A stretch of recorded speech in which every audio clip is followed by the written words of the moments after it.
Welcome to Monday, October 24th, 2022. This Day Weather Podcast brought to you by Cowboy State Daily. Check them out at cowboystatedaily.com or on their Facebook page.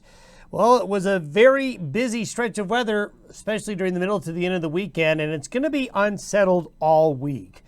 Basically, as we have been discussing, the pattern was just going to go through a major phase change, getting us out of what made it so warm, dry, and beautiful, and getting us into a more typical pattern for this time of year. And it's going to be colder, unsettled during this work week ahead. I think by the weekend, it's going to be a little bit better. Now, we're going to have windy areas at times. This will be especially true today and Tuesday, especially in the wind-prone areas along I-25 and Interstate 80.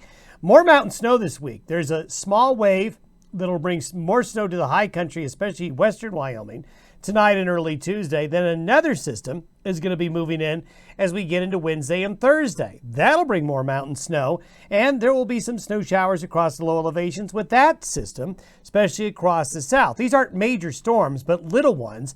You add them up all together, though, and so the snow going to get a little deeper, a little more widespread across the higher elevations as the week wears on. Now, we do expect by the weekend, I think by Friday and into Saturday and Sunday, and maybe holding on to Halloween Monday, we'll see the weather will be improving. But an active pattern is possible next week. If things fall together, we could have another strong frontal system just after Halloween. So things looking a lot more interesting on the weather front.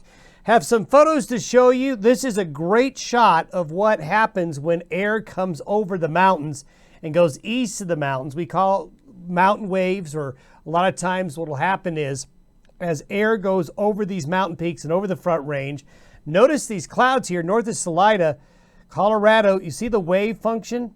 Basically, the air comes over the mountains causing a wave that then propagates downstream. And those clouds showing that wave action beautifully.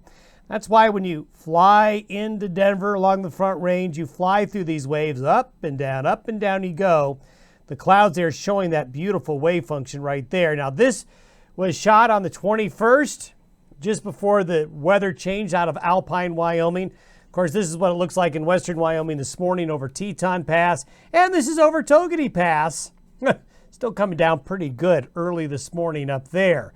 Today's satellite photo shows basically the delineation of where the upper level low is. It's kind of really stretched out a little bit.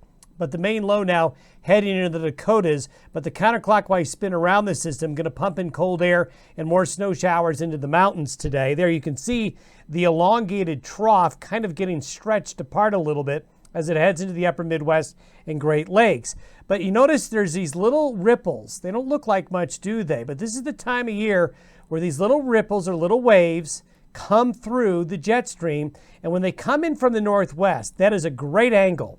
The angle of attack of these waves into the Continental Divide to keep the mountain snow shower chances going off and on all week, and also keeping it pretty windy in areas as well in that northwest flow. So be ready for that. Now, this is by Wednesday. A bit of a stronger, larger wave is going to be coming in late Wednesday into Thursday, and this could very well produce moisture. This is the forecast through 6 p.m. on Thursday.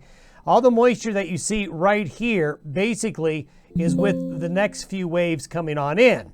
So more rain and snow for the Pacific Northwest and more mountain snows here and here, to some extent the Bighorns, although not as much.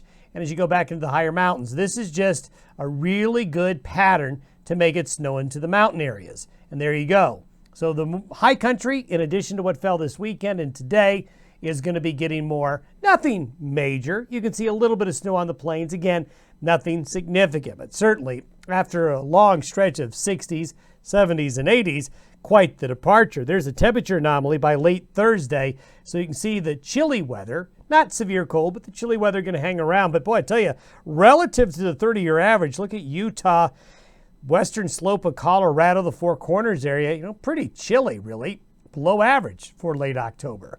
As we get into the weekend, this is where the weather pattern gets a little bit better. We do have a closed low right here over Texas and Oklahoma. This will cause some rain shower and thunderstorm activity in the south and across areas to the south and east.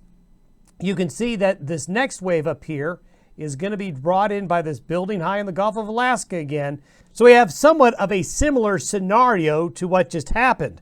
High pressure building in the eastern Pacific, bringing a strong trough into British Columbia in the Pacific Northwest, and there it is. Now, this is by next Wednesday, going into the 2nd and 3rd of November. We'll see what happens, but we may have another scenario next week where we have another cold wave and another shot of mountain snow and maybe some snow on the plains as well. So certainly a lot more going on with the weather now, and you can see the cold. Look at the western part of North America here.